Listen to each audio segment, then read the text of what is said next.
Peace and love, peace and love, peace and love. And now rocking to the sounds and vibrations of your boy, Don Kilam. Also known as Malik Kilam. As always, prosperity is your divine birthright. So, they've been shutting me down on platforms and shit. So, if you ever need to get a hold of me, text Private Life to 702-200-4900. Text Private Life to 702-200-4900. Or you can go to school.com/Don Kilam. DONKILAM. Look me up on the link tree too. Linktree/DONKILAM. I'm shining, I'm glowing different, man. Y'all see me. But peace and love. Let me know where y'all tapped in and tuned in from. I gotta let y'all see the views. It's warm out here today too. It's dark for some of y'all at.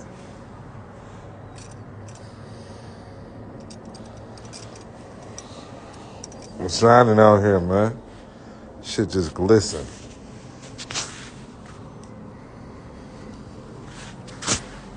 But how y'all feeling? Y'all see a shot, man? Look at me in the light, man. This shit hit. It say prosperity is your birthright on the back. Y'all gotta get y'all a jewelry company. I gotta get up out there. I was gonna stay out there and draw some game. Let's come in here and draw some game. Alright. Let's draw some game. I got some real money in the building too. Other than gold, we got silver certificates. A lot of y'all don't know what a silver certificate is. I want y'all to know I got plenty of these. So, when y'all tapping in as trustees and partners, like when y'all drop the fullback, say y'all drop 5 bands. Y'all drop 5, 10 bands. When I set up your trust, I'm going to make sure it's got real money in it. I'm just letting y'all know. I'm going to make sure y'all's trust got real money in it. There's levels to this shit, man. So I want you to know I have Goodyear Records has donated a lot of these, all right? Silver certificates. I've had a big donation of silver certificates. But we have silver as well. We have our own silver. I don't have any with me at this location. But some people that's part of my private community, my trustees, they have seen the silver stamped with the Kingdom of Kilam. We also have gold stamped with the Kingdom of Kilam. We got real silver certificates. Silver, real money. And these can be redeemed for silver when you understand them. A lot of people don't know what a silver certificate is. Let me just flip this around so y'all can see that it's real. That's a silver certificate right there. A lot of y'all don't know what real money looks like.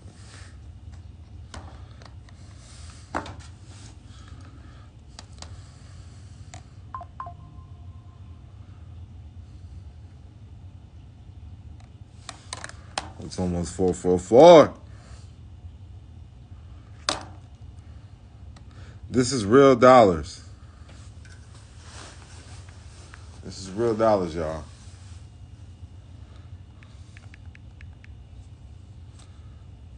I don't know if y'all understand that. Let me know that you understand in the chat. Say, I understand. That's real money. I overstand. Say overstand.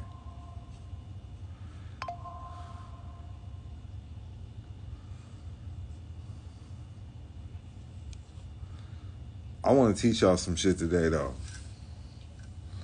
Just because a lot of people pissed me off today.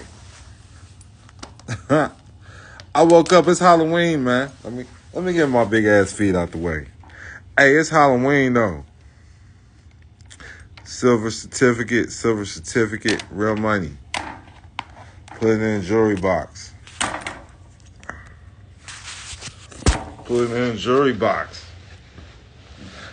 Real money.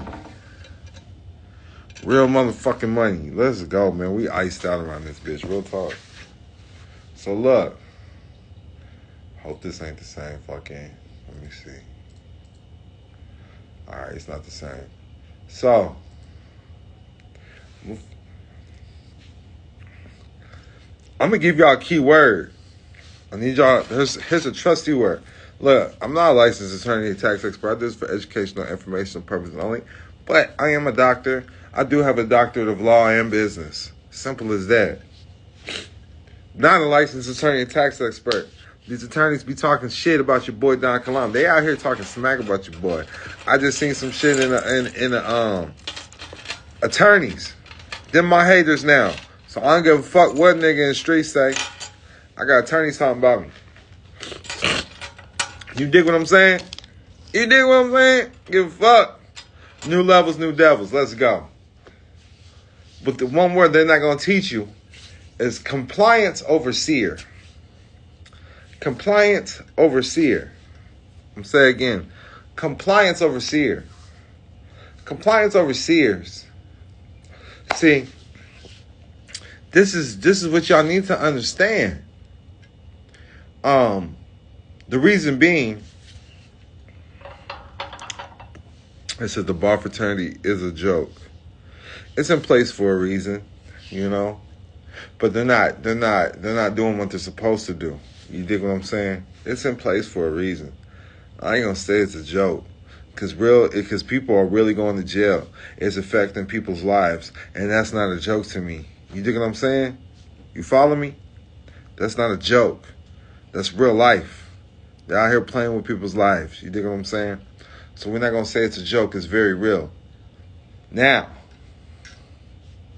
and it's nothing funny about it. And these people know that, and I want you to know, ignorance is no excuse of the law. So that's why karma is real. So karma is real. I need y'all to understand that. Okay?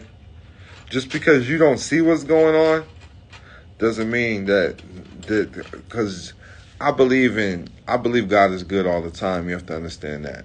So I follow God. What I'm trying to get at, the compliance overseer, they have the power to add and remove trustees and change the beneficiaries of the trust. The compliance overseer. And that's why I need you to understand what's going on in the courtroom. They're not your fiduciary. A lot of people think they're the fiduciary, and I was even thinking this as well. And I was even maneuvering as this as well. They're compliance overseers. You dig what I'm saying? You're the real compliance overseer when it comes to the Sesta Vi Trust. You're the real compliance overseer. You're the one, and that's the position that you're trading with. You dig what I'm saying? I'm trying to make this make sense for y'all, man. So you add the trustees. You determine who the beneficiaries are. I had to learn this. I had to learn this my own way. And when you're operating with the type of trust that I'm operating with, these are one of the terms you need to understand, and settlers. Because when you're operating in trustee family law correctly, tribal law, whatever you want to call it,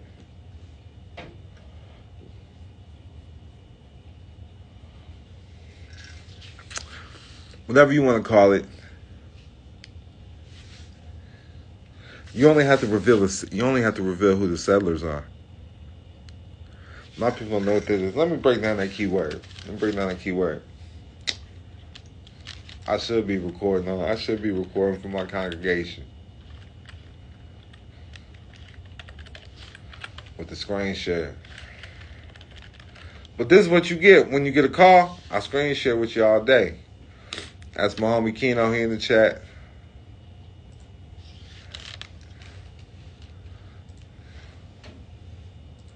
So the settler is the entity that established the trust. A settler, because the way we're moving is a non-grantor. So a settler is the entity that establishes the trust. The settler goes by several other names: donor, grantor, truster, and trust maker. Regardless of what this entity is called, its role is to legally transfer control of an asset to a trustee who manage it for one or more beneficiaries. In certain types of trusts, the seller may also be the beneficiary, the trustee, or both. In certain types of trusts, the seller may also be the beneficiary, the trustee, or both. Trusts are designed to hold money, investments, or property for various purposes. Different types of trust, okay? We got the inter vivos trust versus the testamentary trust. You got to understand, Old Testament, New Testament, they're trust. I'm not going to get too deep. They're handing down your lineage. They're handing down your birthrights. The Bible's effect in the courtroom. It's an Old Testament, New Testament. The Jewish say they're under the Old Covenant. Come on, talk to me. Covenants, there's no promissory note that can go against the covenant. A government cannot interfere with a private contract. They cannot interfere with a contract outside of with you and your higher power. There's no power formed on paper that's greater than your higher power. This is why you always demand delegation of authority order. Because when they have jurisdiction over you, they have proof that you have broken your covenant with your higher power. You've broken your covenant with God. Or you have no God. Or you do not know God. Or you do not know your birthrights. Nationality, having a nationality, is one form of knowing that you have something greater than yourself. There's something greater than man by declaring a nationality. That's one place to start because you're not a citizen. A citizen entails that you're government property. A citizen entails borders. The Amish do not need a passport to go to different countries because they're considered a borderless society. Ukraine's considered a borderless society. A lot of people don't know you do not need a passport to get to Ukraine. And there's other places like that. But when you're a citizen, you're required to do certain things. You're required to follow the demons, the demographics, the graphs of demons. Let me know if this is making sense because I'm dropping game right now. So, let me break down what an because I've done these with some real estate before. Inter vivos trust. Inter vivos trust is a fiduciary relationship used in estate planning, created during the lifetime of the truster, also known as a living trust. The trust has a duration that's determined at the time of the trust's creation, can entail the distribution of assets to the beneficiary during or after the truster's life. Now, the opposite of an inter vivos trust is the testamentary trust. Now, the testamentary trust is a trust that is established in accordance with the instructions contained in the last will and testament.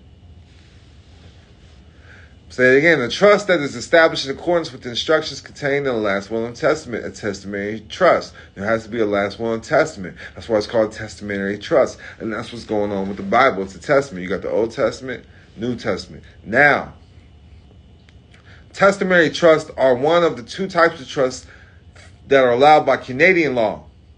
And the second form is the inter vivos trust. And that's why you must understand it because this is what they're using in Canada. So we got the last will and testament. We got the testamentary trust. That's why the Bible can go to Canada. That's why the Amish can go to Canada. They got the last will and testament. The Amish are going off commandments, all right? Commandments. They're considered commandments. I'm not going to get deep with that, but you got to understand all this shit is tied together. All right? You can think of the Ten Commandments as an irrevocable trust. That's why Jesus had to bring the new law. That's why he had to incorporate new law. All right? Because everything was written in stone. Dropping game for y'all, man. Free 99.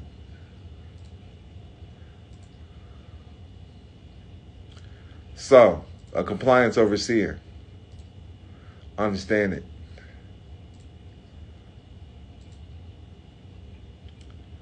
Now, you got to understand with a settler, this is why it's called, there is a settler.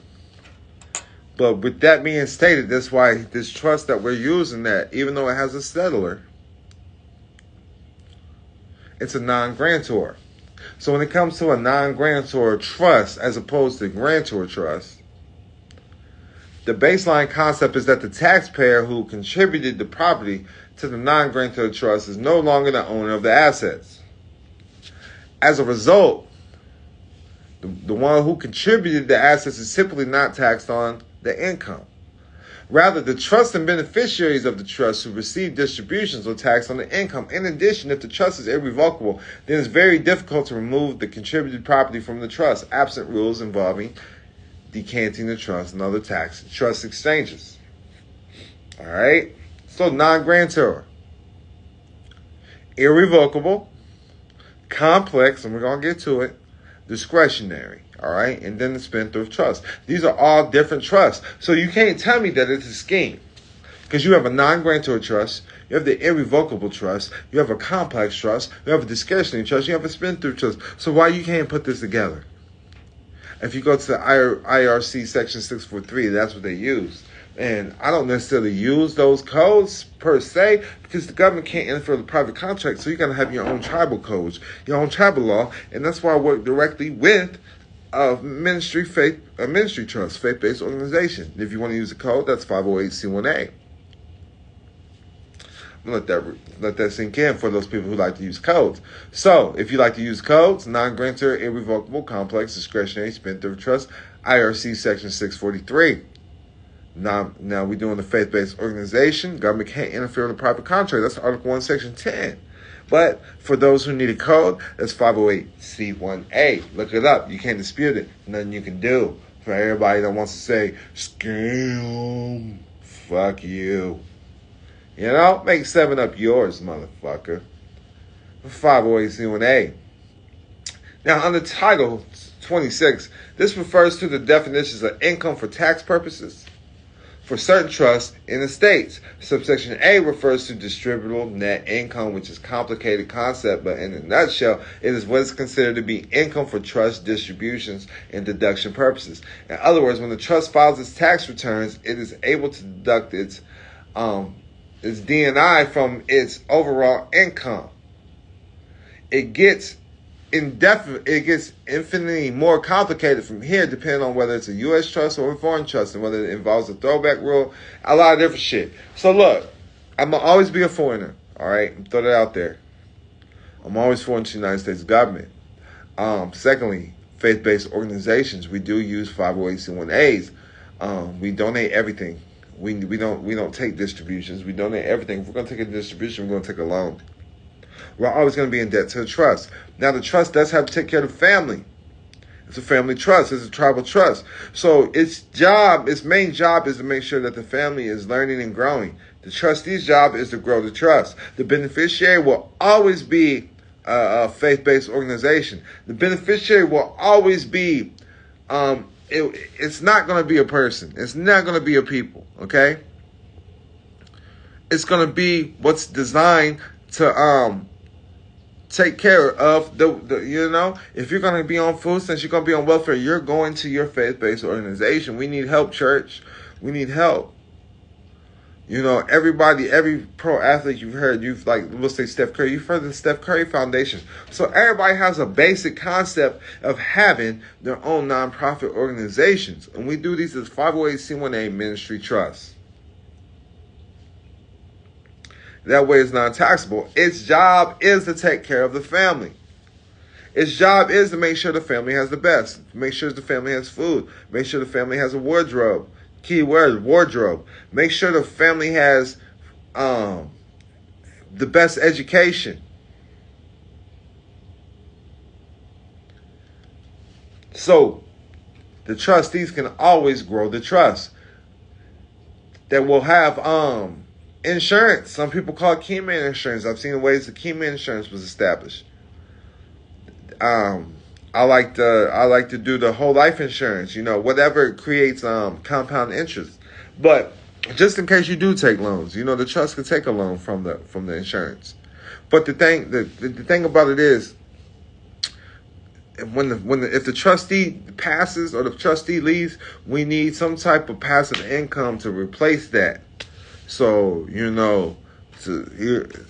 just for temporary, You follow me? Because the trustees are the asset. Trustees are assets of the trust. So they must be taken care of. Now, a taxpayer can never be named beneficiary of a trust. I need to make sure that that's understood. Compliance overseers. Now, understand the formation. So, the key to understand the concept of the type of trust is to understand how it's formed. Essentially, what happens is taxpayers meet with a promoter and account firms and law firms and something in between. All right? I want y'all to know that an attorney, they're paid to stay in the public. They're paid to keep you coming through them in the court system. They're public. They're part of the public. The private sector is part of the economy that the government does not control. This is why you have to understand this. All right? You have to understand what is going on. All right? I'm just showing y'all a little bit of game about the trust that I deal with. I don't want to get too deep with it at all, but I done gave y'all a lot of game. Y'all gotta understand. First of all, your name is the business, and that's where I start everybody off at. So I'm teaching people right now how to make their name a business, then trademark their name. When I say make your name a business, I do go the LLC route. But if you're moving things and moving funds without the full instruction, you can be hit with a tax liability. So that's why you need to understand what's going on. So I made my name an LLC. When you understand holding companies in the 5 charge and other protection states, I choose Nevada. A lot of people choose Delaware. My people on the East Coast need to be in Delaware. People on the West Coast, Nevada. But we got Wyoming as well. We got South Dakota, Alaska. 5 charge and other protection states, you can remain anonymous as well. If you're going to remain anonymous, I would most definitely get a registered agent. Registered agent, or have somebody part of your tribe or your family be a registered agent. But so now I use record labels as well. All right, I use recording companies, record labels, as well under my holding company. And with that being stated, we do have offshore LLCs, offshore holding companies. I do like the South Dakota Living Trust, but trust anywhere. You want to have and I do like revocable trust when you're in the public, because you could change it. When it's irrevocable, you can't change it. So if you make a mistake, that's what I need you to understand.